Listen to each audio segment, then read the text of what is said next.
Well, welcome. A warm welcome to everyone joining us this evening for this program of Holocaust Remembrance. I'm Larry Rosenberg, and I'm going to be your host for the evening. Two very important housekeeping events. Please, everyone, check both here and those that have joined us on Zoom to make sure that your phones are on silent. It's very, very important. And also very, very important in the unlikely event that we have to do an emergency exit. There are two exits to your right, there's one exit to your left, and behind the building there are two additional exits that take us all to the streets. We're going to start tonight's program with the singing of the national anthem. Could Shanine Hines please join us to lead us in the national anthem, and I would ask that everyone stand and rise in their seats. Shanine.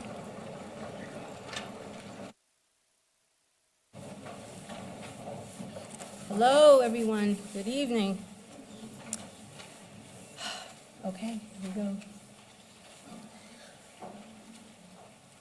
Oh, say, can you see by the dawn's early light what so proudly we hailed?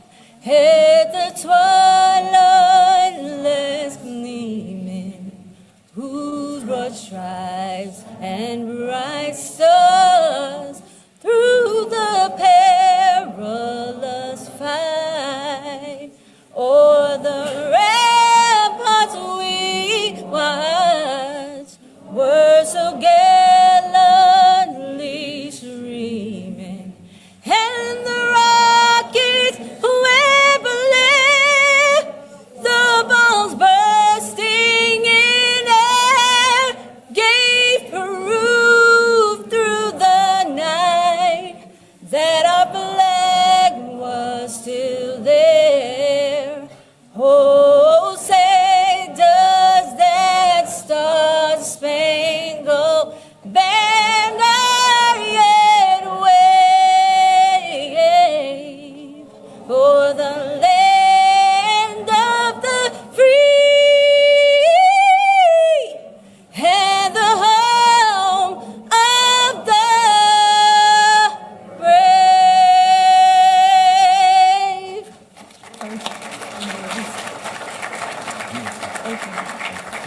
Thank you. Please be seated. Thanks so much, Shanine. Tonight's program is sponsored by the collaboration of many, many organizations. You can see them on the screen. This is an indication that we are a unified community, together with Congregation Shira Shalom, whose building we're in now, and the Jewish Community Relations Council of Long Island. All of these wonderful groups, guided by their dedicated leadership, have shared in the planning of tonight's event. At this point, I want to recognize the elected officials that have joined us. It is critically important that our elected officials who are doing legislation and overseeing what's going on be here to hear this and join us. So I'm going to ask for all of our elected officials and their representatives to stand up right now and be recognized.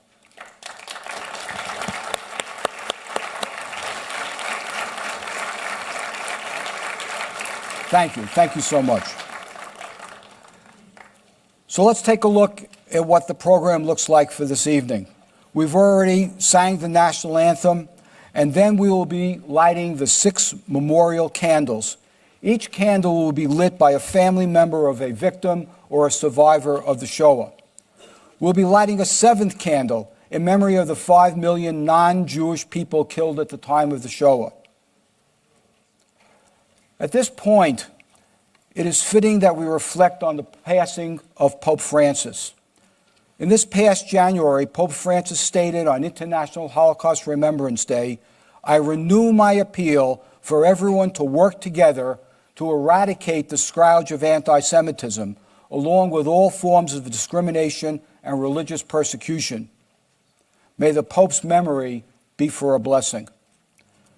And then we will light an 8th candle for the hope of the return of the hostages in honor and in memory of the victims of October 7th massacre and the fallen IDF soldiers in the current war in Israel. Tonight, we have 9 IDF soldiers with us. Will they please rise so we can express our appreciation to them for their service?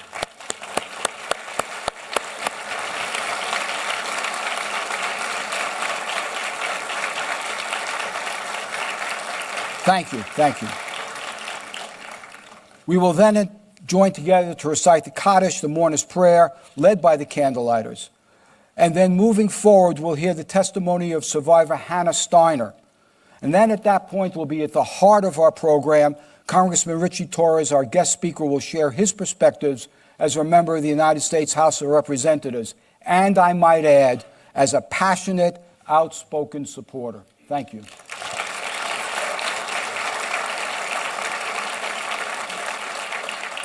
And we will then close the program with the singing of Israel's national anthem, Hatikva.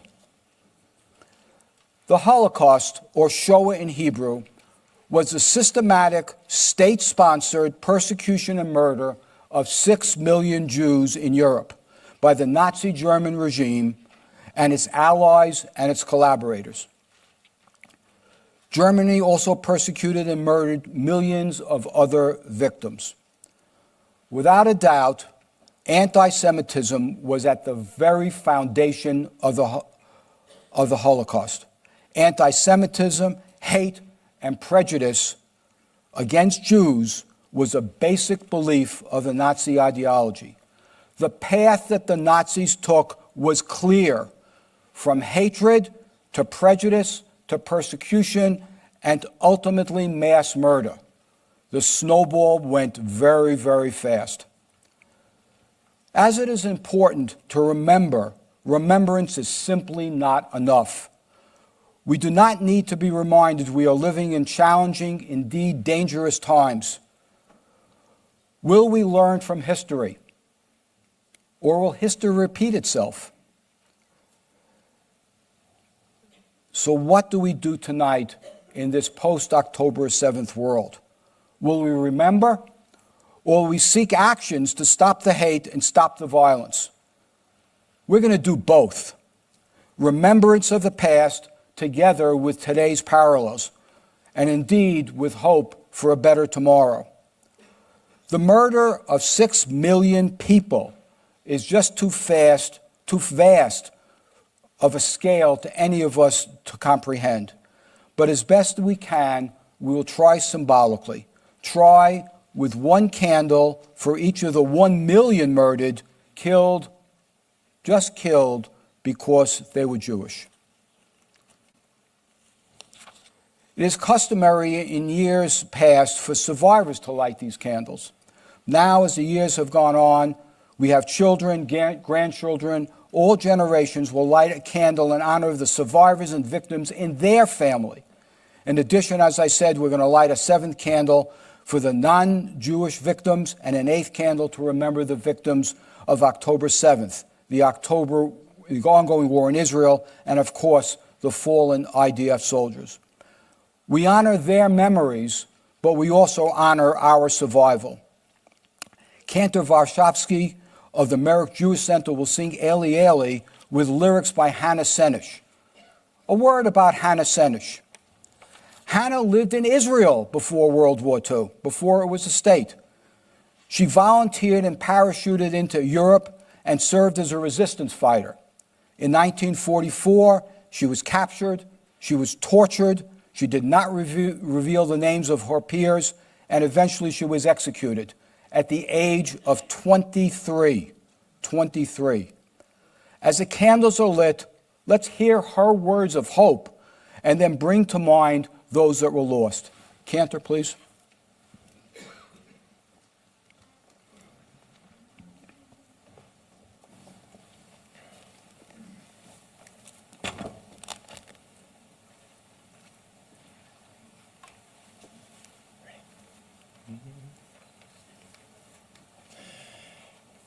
Eli, Eli, shelo yigamer leolam, Luft, for his parents Paul and Jenny Luft, as well as second generation Avi and third generation Emily Sininsky for their grandparents and great-grandparents Chaim and Sarah Indig. As we remember the 6 million martyrs who were killed by the Nazis and their helpers.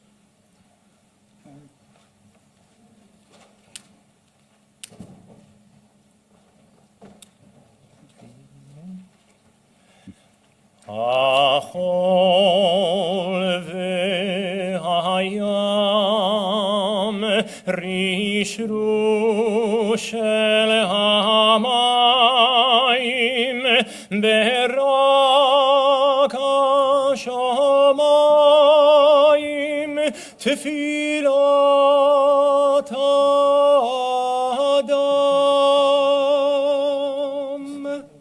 The second candle is lit by second generation Robert and third generation Allison Wadowski for Samuel and Eva Wadowski. החול והים רישרו של המים ברק השמיים תפילת האדם. The third candle is lit by Alan Sikorsky, remembering the Rabbi Aryeh and Corinne Sikorsky.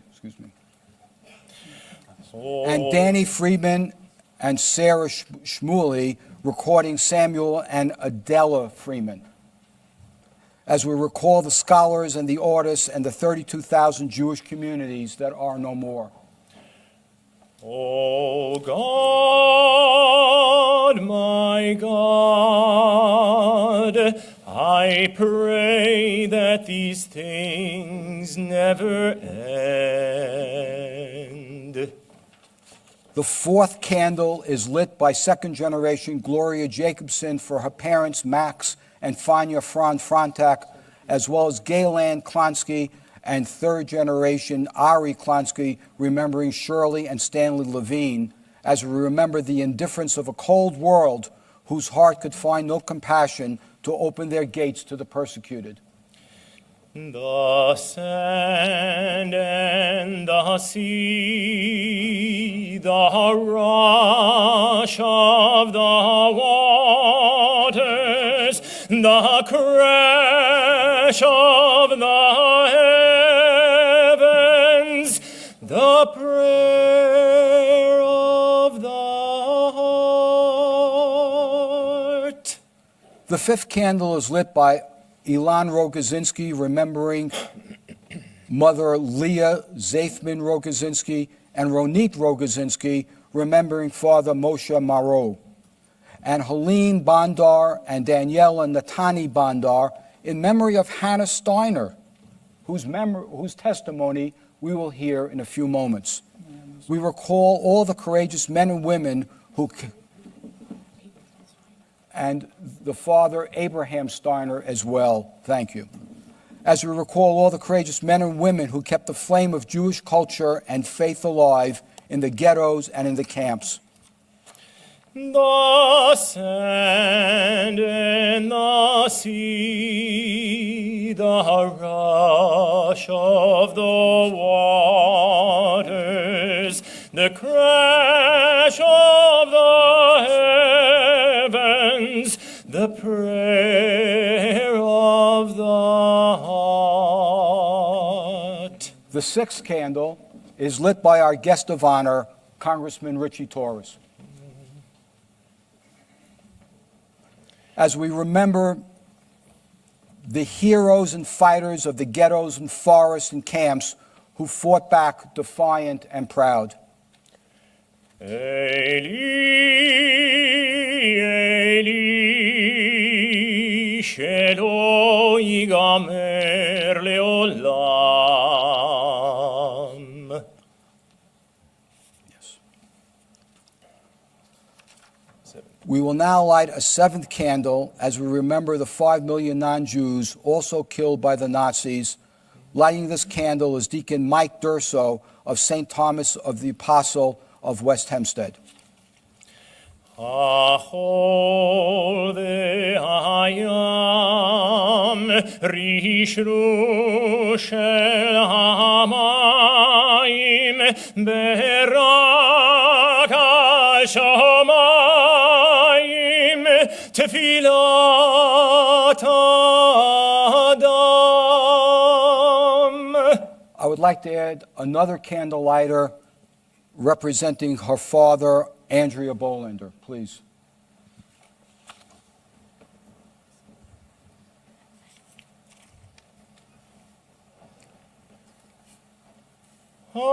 Achol ve'ayam rishru shel hamayim berak hashamayim tefilat adam.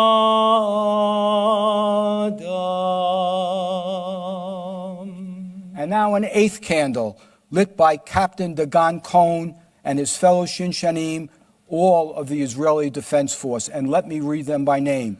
Lior Pinchas, Tamar Charter, Yarden Feingold, Shakid Zazon, Maya Braverman, Aya Kedar, Ella Yanir, and Shai Edwi, as we remember the victims of October 7th massacre, and we pray for the hostages and for their return, and honor the fallen and injured members of the IDF. We remember now and forever. Achol ve'ayam rishru shel hamayim berak hashamayim tefilat adam.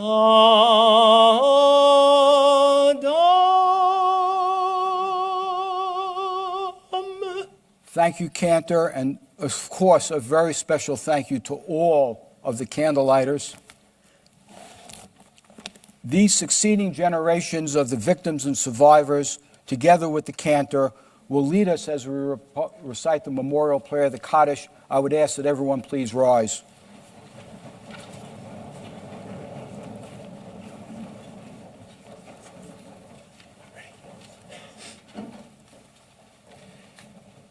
Yitkadal ve'yitkadash shemei Rabbah ve'alma divrach chirutei ve'amlich malchutei ve'chayechon u'v'yomechon u'v'chayei dechol beit Yisrael va'agala u'bizman karev v'yemru amen.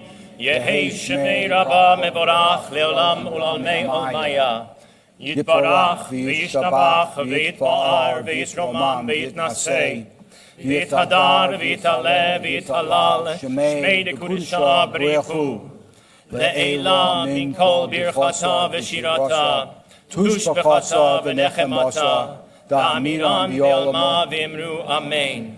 Yehei shelama rabba min shemaya, v'chayim aleinu, v'al kol Yisrael v'imru amen. Oseh shalom b'romav, hu yaseh shalom. Aleinu v'al kol Yisrael v'imru amen. Thanks to all. I would ask that you return to your seats. Thank you, Cantor. Thank you, Larry.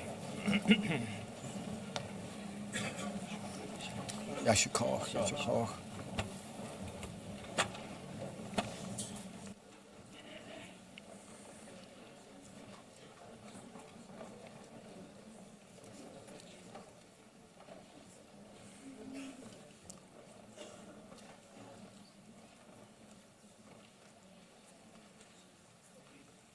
So we mentioned before the challenge of trying to comprehend the incomprehensible, 6 million deaths. But perhaps the most meaningful and understandable way to learn about the Holocaust is by hearing one person, one survivor's experience. Tonight we're going to hear that experience from survivor Hannah Steiner. Sadly, Hannah passed away. However, her daughter and 2 granddaughters are here with us tonight. Her testimony that we were about to hear was recorded by Shira Stoll, then with the Staten Island Advance. Could we please run the video? The generation is going. I thank God, for my age, I am okay, right? So long this is in the place, right? Something hurts, you take a Tylenol.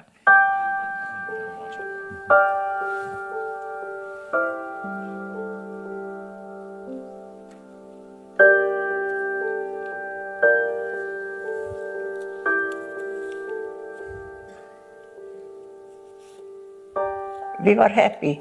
We were happy. I had a very good mother. She was 17 when I was born. So she was my friend. And she had to support us.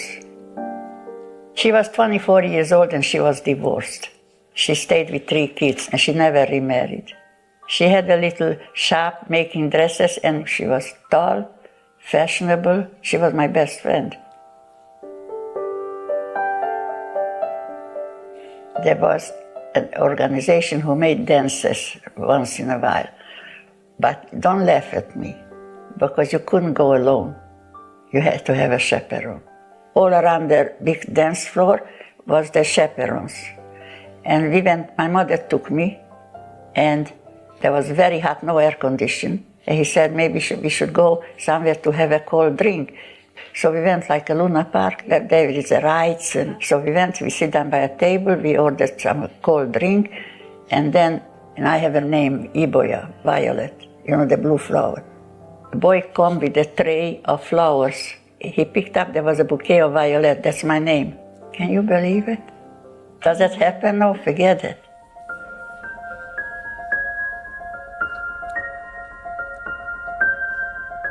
March 19, you see I have, and right away had to put the yellow star.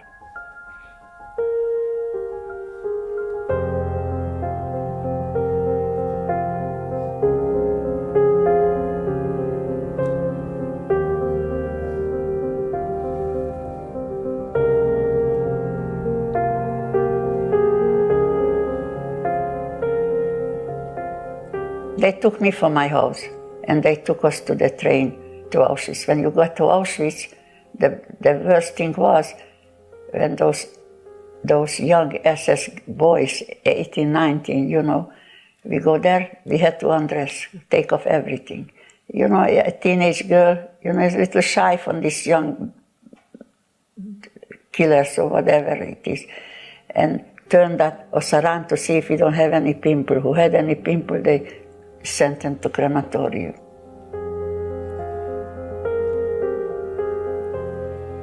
There was a guy, his face is engraved in my mind. Mengele was his name. And he stood there and he said, this goes left, this goes right. Who went left went to the crematorium, who was young. And so my mother was young, 35 years old.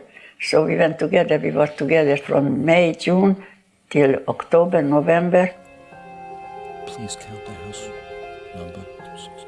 And then the Polish young women, they were very mean, but you could understand they were there already 4 years. And he said, you see there your parents gonna burn. Because there was the crematorium, we passed the flame.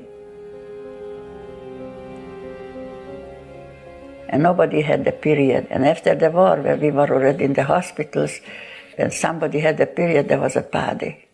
Because that's very important, because then you know that you can never have children, right? That was terrible.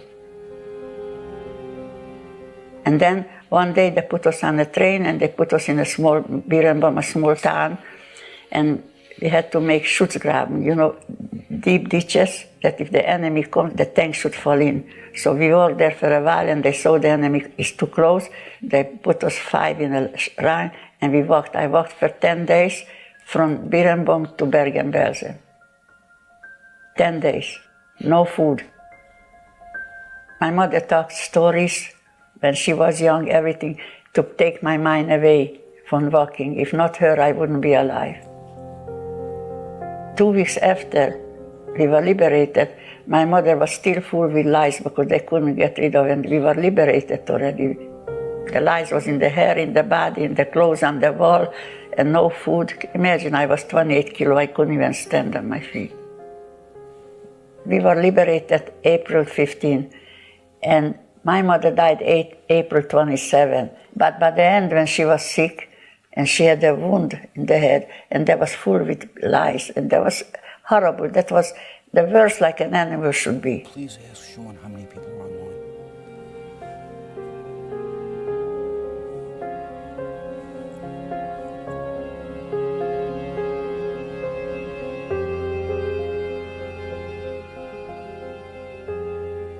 And one day they put me on a stretcher and put me on a ship, and I didn't know where I go, and I ended up in Sweden, which was very good. They were very nice. I was there 5 years. 2 years I was in hospital and I had water on my lungs. And 3 years I was working.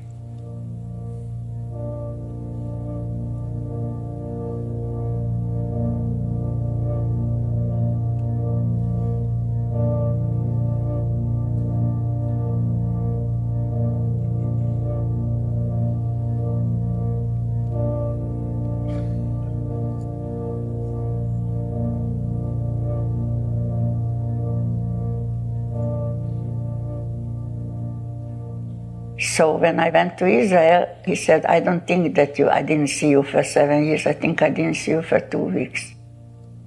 He wasn't in concentration camp, but he was in labor camp with the Hungarian near the war, near Russia.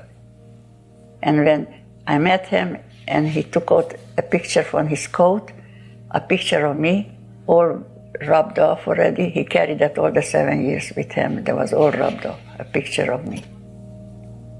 In Sweden, I wasn't an ugly girl, you know. I was nice, I had a good figure, I didn't have wrinkles, I had nice hair, so wanted to marry me, and I always compared with him. Any boy I compared. Therefore, I didn't want to go out with nobody. That was like meant from God.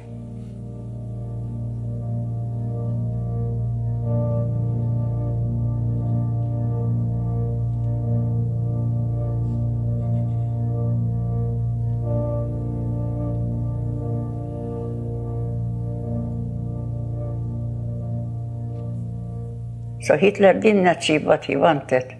Look, my family. I made a family, you see. I have 3 children, 7 grandchildren, 4 great-grandchildren. So what can I complain? I can't complain. I lost my husband 7 years ago. So nothing. Yeah. And I was married a little over 60 years. It was beautiful. I can't compare. He was the best man in the world. Everybody loved him. Everybody. That's a shame that he couldn't see the little ones. I have 2 little girls and 2 little boys, great-grandchildren. One who is a year and a half has his name. I went through a lot, right? This generation one time will go away. They shouldn't be forgotten.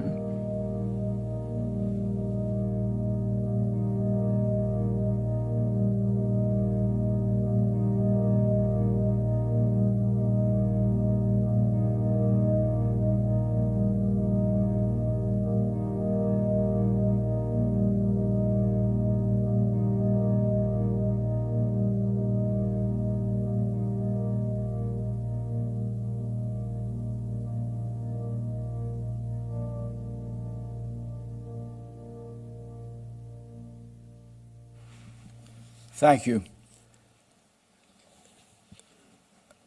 The best way we could thank Hannah for this testimony is to recognize her daughter Helene and 2 grandchildren in here. Could they please stand up so we could see them?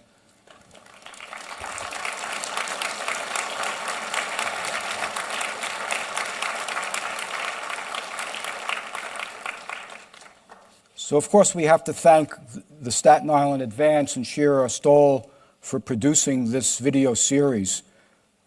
You might find it interesting to know this is the 5th year, 5, that we've included, get choked up, a Shira Stoll interview in this program.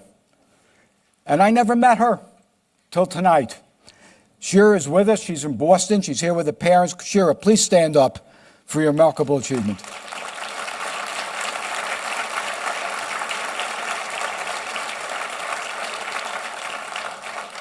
If you could, please think of the sixth one that we'll use. So now we come to the heart of our program, our keynote speaker, Congressman Ritchie Torres. To get us started, let me bring up Mindy Perlmutter, the Executive Director of Jewish Community Relations Council of Long Island. She's my partner in this program and a dear friend. Mindy.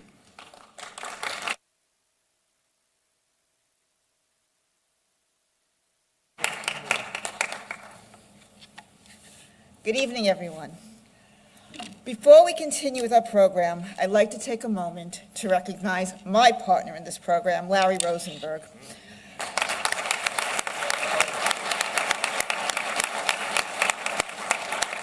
Larry once again worked tirelessly in putting this evening's event together. You're going to hear a little more from Larry as he has the honor of interviewing our keynote speaker. But now I get to tell you about our keynote speaker a little. It is deeply moving, first of all, to see all of you here, both in the sanctuary and for those on Zoom, as we all come together for this annual gathering. We do so in solemn memory of the 6 million Jews who perished in the Holocaust, and in honor of their survivors, the witnesses, and the generations who carried their legacies forward.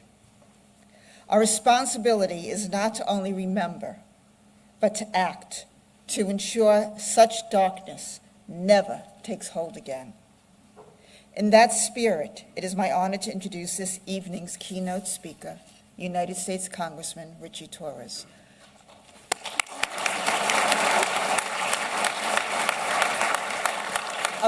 A leader who embodies the values of justice, moral courage, and remembrance. Congressman Torres represents New York's 15th Congressional District, which includes the South Bronx, one of the most diverse and resilient communities in our country. He began his political career on the New York City Council, where he championed affordable housing, education, mental health, and social justice. In 2020, he was elected to Congress and has continued to be a fierce advocate for the most vulnerable. What makes Congressman Torres' presence tonight especially meaningful is his unwavering moral clarity. In a time of rising anti-Semitism, Holocaust denial, and the erosion of historical truth, he has been a steadfast ally of the Jewish community and a bold defender of democratic values. He has spoken out forcefully, not only in words, but through action against anti-Semitism. He has stood with the Jewish people in moments of fear and mourning, and he has worked to ensure the lessons of the Holocaust are never forgotten. He reminds us that remembrance is not passive, it's a form of resistance. A strong supporter of U.S.-Israel relationship, Congressman Torres approaches that commitment not as a political stance, but as a moral one, rooted in the belief that the safety of the Jewish state is forever tied to the promise of never again. He is a bridge builder between communities, faiths, and generations, and one of the clearest voices of the conscious in America public life today. Please join me in welcoming Congressman Ritchie Torres.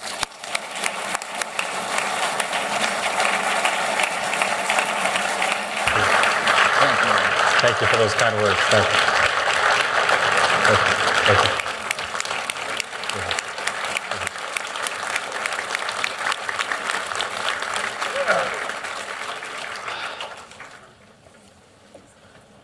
Okay, so the Congress and I, we're going to have a chat. We could call it a fireside chat, but we really don't have a fireplace. But you're all welcome to listen and to hear the conversation and the things that the Congress have to say. But before we start, I want to add my words of appreciation to Mindy's for not only coming here tonight and being with us, but also for the track record that you have of supporting all things Jewish and all things that are important for democracy. So appreciate that. We're going to try to cover a selected number of key topics. Some that are going to be easy, some not so easy. So let's start with one topic, but I guarantee to tell you that every one of these topics is front in mind of so many of us. So let's talk about Holocaust education. Is it effective? Is there anything we should do? It's an honor to be here. I see the lack of effective Holocaust education as a real crisis in our country.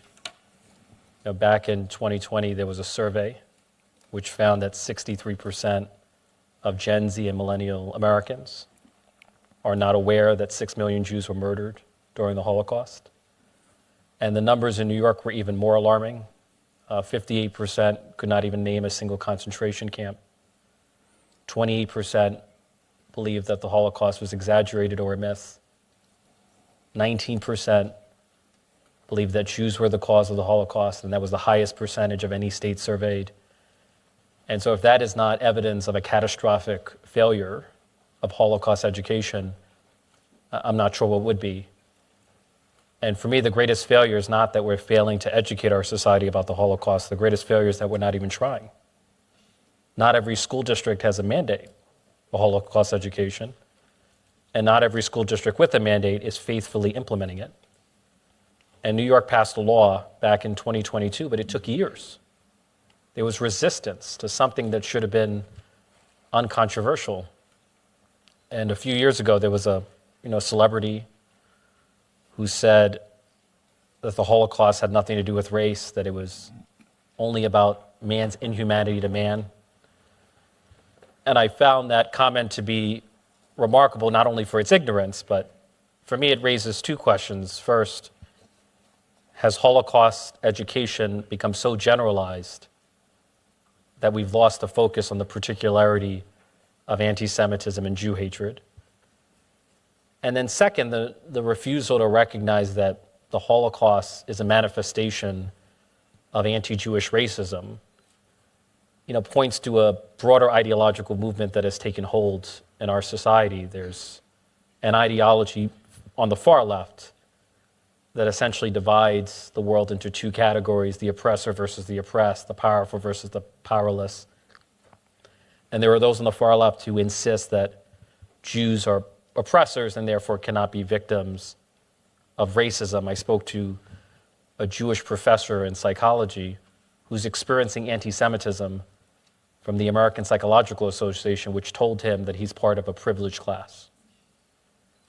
And so I worry that we have growing numbers of Americans who are too ideologically blinded to see the Holocaust for what it is, which is a manifestation of anti-Jewish racism at its most virulent. So we're anxious to hear an action plan, but I think that might come. So let me go to the second question. Well, I would mandate Holocaust. Every school should be required to have Holocaust education. There's no event in human history that reveals more about the worst of human nature, as well as the best, the righteous among the nations, than the Holocaust. So for me, it is as much about moral instruction as it is about historical instruction. So I understand you've been to Israel. I have. When I first went to Israel, I jokingly said I was an Ethiopian Jew. And, the Israeli said I'm not attractive enough to be Ethiopian, so that was my first exposure to Israeli bluntness. Probably not your last. Yeah. That's okay to the. Yeah. Surpassed only by the bluntness of the Bronx. So. I'm assuming that when you were in Israel, Yeah. you went to the World Holocaust Remembrance Center, Yad Vashem. Yad Vashem. Share that experience with the audience and with myself, but also how did it shape your outlook towards the Holocaust when you were in Israel and at the museum? I effectively did not receive a robust Holocaust education until I went to Yad Vashem. So I traveled to Israel for the first time in February of 2015.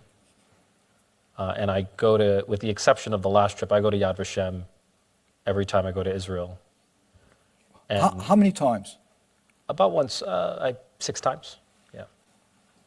And as a congressman, I go about once a year. The last time I went to Yad Vashem, I remember writing a note that we must never forget the depth of human evil shown in the Shoah, but nor should we forget the height of human heroism that rose in the face of it, and that the righteous among the nations should inspire us to resist anti-Semitism at every turn and in every form. And I wrote that before October 7th. And when you go to Yad Vashem, before entering the main museum, you see the garden of the righteous. About 28,000 names. And I've always felt inspired by the story of Denmark. So in 1943, when the Nazis ordered the deportation of about 7,800 Danish Jews to death camps, all of Danish society, from the king to fishermen to farmers, mobilized immediately to protect their Jewish neighbors and to enable them to escape safely to Sweden. And as a result, 90% of Danish Jews were saved from the Holocaust.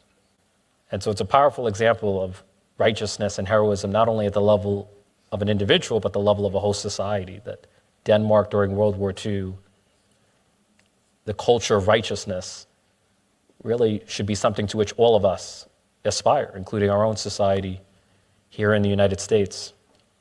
So that was one, that to me is human nature at its best. But then obviously most of Yad Vashem is about human nature at its worst. And there's one image that lodged in the back of my mind, the image, I saw it for the first time about 10 years ago, the image of a soldier aiming a rifle at a mother who's clutching her baby tightly, standing on the edge of a mass grave, moments before execution. And it has you wondering, what is the depth of human evil that is required to barbarically murder a mother and her baby in cold blood? And that's the same question that runs through our minds when we think about the hostages and the barbaric murder of the Bivas family. And so that's human nature at its worst. And one lesson from my experience in Yad Vashem is that the Holocaust was not a single sudden event. It was the culmination of a long process of dehumanization and demonization of the Jewish people. There was one historian who said the propaganda was the anesthesia that made mass murder possible. I'll make two more observations. When I went to Yad Vashem, I saw the biographies of the leaders of the Third Reich, and what struck me was almost all of them had advanced degrees, PhDs. Germany at the time was the most educated society on earth, had the most world-class universities, the most Nobel Prizes, the highest literacy rate. And I'm thinking to myself, how could the most educated society on earth be so barbaric, commit the gravest crime against humanity that the world had ever seen? And the lesson there is that education is no guarantee of morality. Education without ethics will not bring civilization, it will bring barbarism. And we're seeing that in our own time. One of the cruel ironies of our society is that some of the most academically educated people in our society often are the least morally educated. I think of after October 7th, there was a Cornell professor, an Ivy League professor, who publicly said he was exhilarated by the mass murder of Jews in the deadliest day for Jews since the Holocaust. And then one final thought, I spoke about the elites, but also the masses. Hannah Arendt, when she was observing the trial of Adolf Eichmann, coined the phrase "banality of evil," which recognizes, one need not be a monster like Hitler to be monstrous. Evil is not only radical, it's banal. It's not only extraordinary, it's ordinary. And there were masses of everyday Germans who were complicit in the Holocaust, who were content to be cogs in a machine of industrial mass murder against their Jewish neighbors. And so those are the lessons that I drew from my 10 years of traveling to Yad Vashem. A few years ago, I went to the Auschwitz exhibit at the Museum of Jewish Heritage in New York, and it described Auschwitz as a time not long ago in a place not far away, which is a reminder that the Holocaust is a time and place not too distant from our own. And that's why we must never forget, and that's why we must remain eternally vigilant in the fight against anti-Semitism. So the concept of time and place frankly, is frightening. Not unrealistic, but frightening. Could you please comment on your observations of anti-Semitism in America? I mean, what's happening? Just how bad is it? We see it. How bad is it? I mean, anti-Semitism has taken on a new intensity in a post-October 7th world. Since October 7th, we've seen volcanic eruptions of anti-Semitism on college campuses, on social media platforms. And I would submit to you, October 7th did not change the state of anti-Semitism in America. It simply revealed a trend that had been unfolding for a long time. There has long been a process of hyperbolic and hysterical demonization of the Jewish state and the Jewish people. I feel anti-Zionism has become the latest mutation in the DNA of anti-Semitism. And the difference between now and the time of the Shoah is social media. What's new is not anti-Semitism, which is an ancient hatred. What's new is the algorithmic amplification of anti-Semitism on social media. If you think of anti-Semitism as a virus, social media is what enables that virus to spread at a pace and on a scale and to an extent that we've never seen before. And that's what I find most frightening. And then since October 7th, in the immediate aftermath, we saw anti-Israel activists cheering and celebrating the mass murder of Jews in the heart of Times Square. But just as disturbing as the cheering and celebrating has been the silence. I'm reminded of a quote from Dr. King, who said, "History will record that the greatest tragedy is not the strident clamor of the bad people, but it's the appalling silence of the good people." Elie Wiesel said that the opposite of love is not hate, it is indifference. And what we've seen in a post-October 7th world is pervasive silence and indifference and cowardice from politicians, from university presidents, from self-proclaimed progressives. And so anti-Semitism is not only about the things said, but also the things left unsaid. It's the anti-Semitism of silence that's corroding the American soul. So let's talk about the anti-Zionism on a world scale. As a congressman, we all look to Israel as our safe haven, as our relatively new place. Is there a room for Israel in the world? Is Zionism going to work? It will work because it must. There's no never again without Israel. And Israel has no greater friend in the world than the United States. For me, one of the greatest traditions of American exceptionalism is America's exceptional commitment to the Jewish people and the Jewish state. And I'm proud to uphold that tradition as a proud Zionist member of the United States Congress. So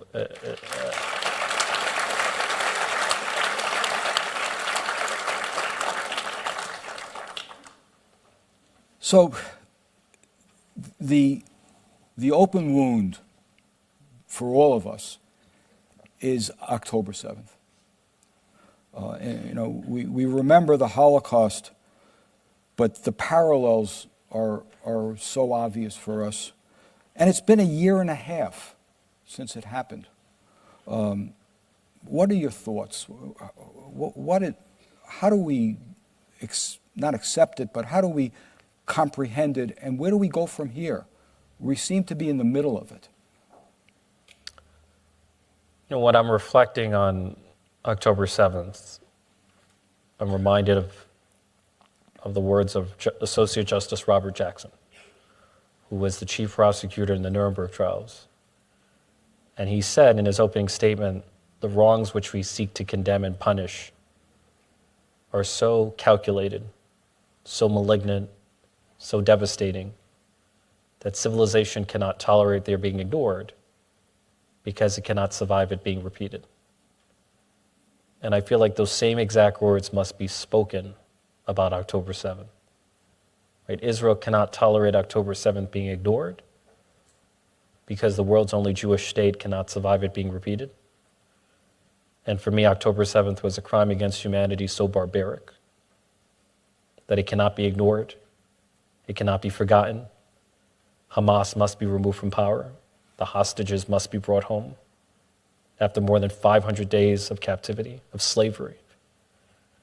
And Israel has a right to defend itself against Hamas in the wake of October 7th, just like the United States had a right to defend itself against Al-Qaeda in the wake of 9/11. Like those who insist that Israel should forfeit the right of self-defense after the deadliest day for Jews since the Holocaust are holding the Jewish state to a dangerous double standard that no other country, including the United States, would ever impose on itself. And so I have no hesitation or equivocation when it comes to defending Israel's right to defend itself, just like I would defend America's right to defend itself. That, to me, is the raison d'etre, the core responsibility of every nation state, is self-defense, is the defense of your own people.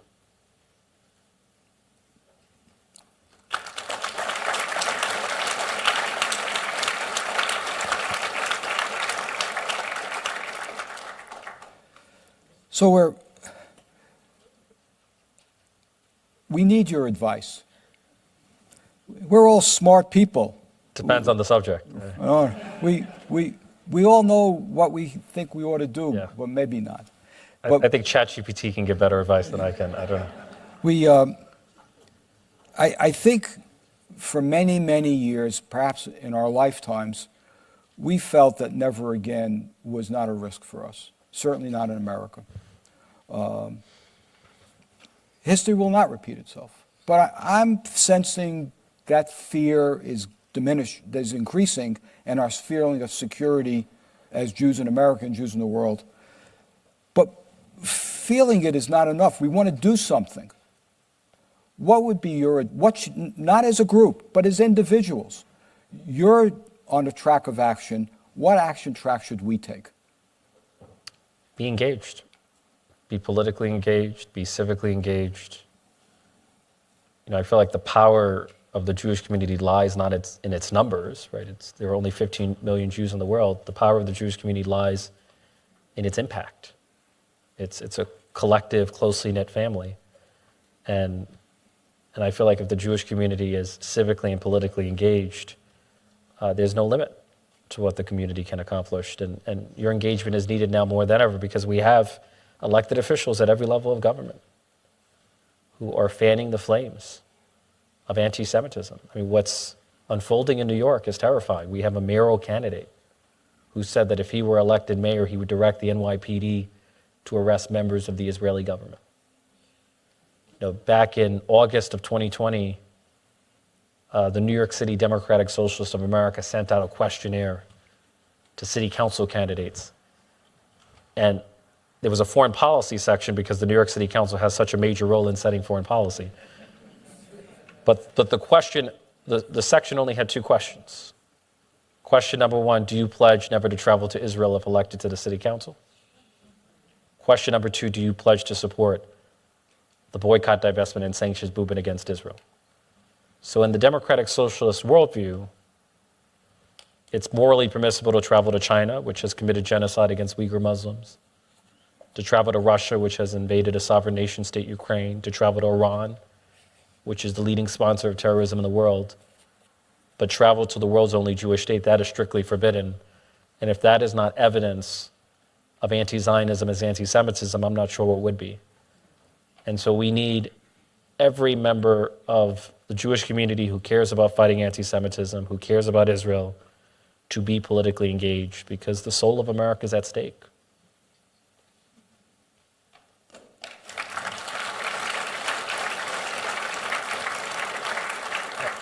And it's not only about the Jewish community, it's not only about Israel. History tells us that any society that embraces anti-Semitism will ultimately rot from within. Congressman, we thank you so much for your words. I'm going to ask Mindy to come up again, but for being here tonight so powerful, for your ongoing support. And we really look forward to your leadership in the coming decades. Yeah. Leadership towards a better world. Thank you. Thank you.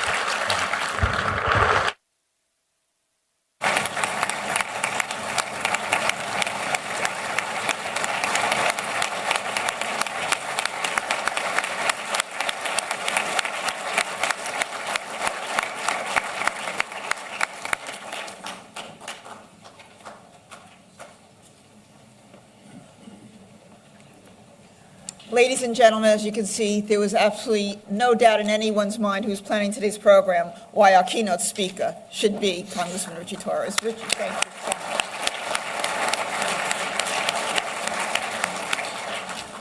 much. Larry, you asked the Congressman some wonderful questions, but Congressman, I could listen to you literally all day. I love listening to you. I think you're brilliant, and just please keep doing what you're doing. Thank you. I'm actually going to turn back to Larry for a closing, but I do just want to mention, and you get in trouble, by the way, when you start thanking people. So I'm not going to thank everybody here who has taken a part. I want to say thank you, but two groups in particular that I just feel I have to mention and say a strong thank you, because they really are here today and they kept us safe. And that's CSS and the Nassau County Police Department. So thank you both.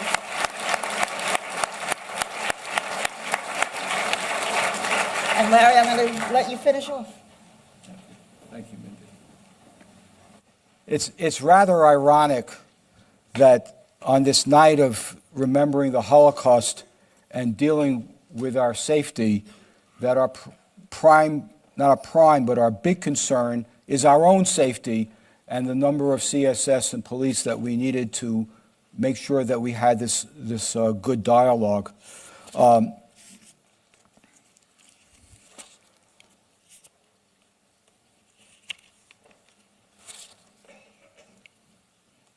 Something like tonight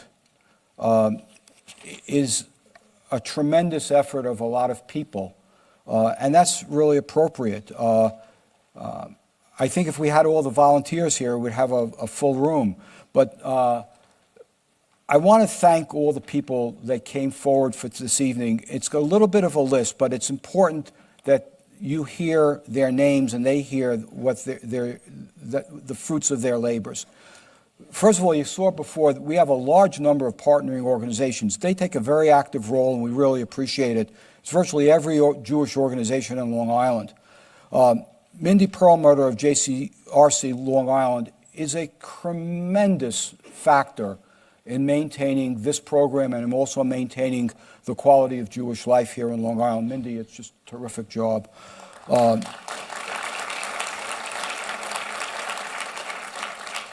I once again want to thank the elected officials. We live in an important government, and we're dependent upon the government doing the right things. And by coming here tonight, it really is so important. The candlelighters, it's difficult to light a candle. It's an emotional experience, and we appreciate it. Shanine for doing the national anthem. Our technical people, Sean Stalls, Alan Shamoon, Richie Selzer for whatever he does, it's so much. We have a large organizing committee before and during the program. To my wife, Sheila.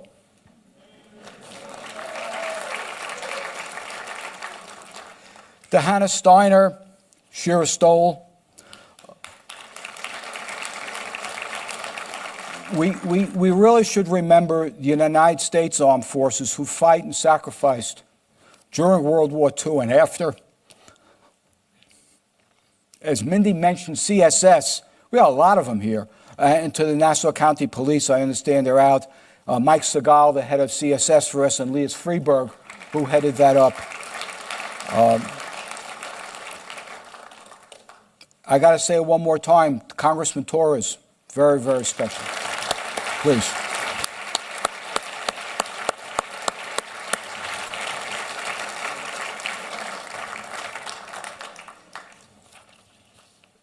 But of all these thank yous, there's one that's most important, and that's to the people here, both in person and on Zoom. There are close to 300 people in this room tonight. That's the most we've had since COVID broke out. We have hundreds upon hundreds of people on Zoom. I'm seeing a lot of hundreds coming from the back.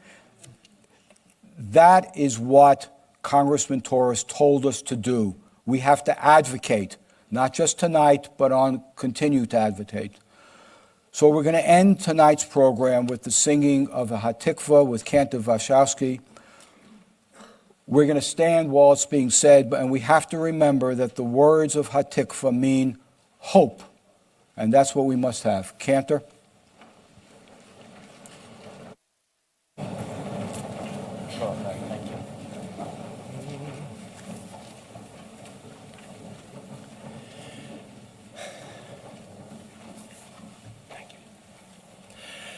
Kol od baleva penima nevesh Yehudi homia ulefatei mizrach kadima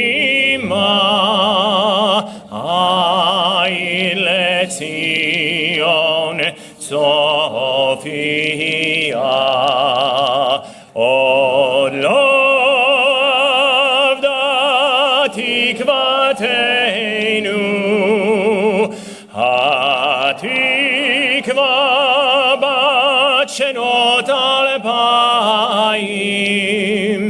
liotam chofshi be'artzeinu, Eretz Zion v'Yerushalayim liyotam chofshi be'artzeinu be'Eretz Zion v'Yerushalayim.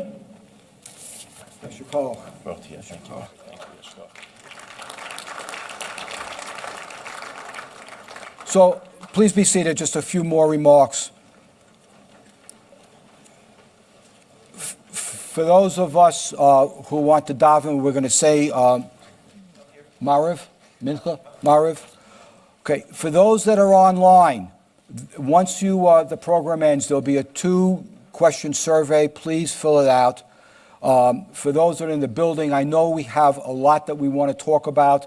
There's a collation outside. It's a great opportunity to share some of our thoughts of what we've heard tonight. And I'll see you at next year's program.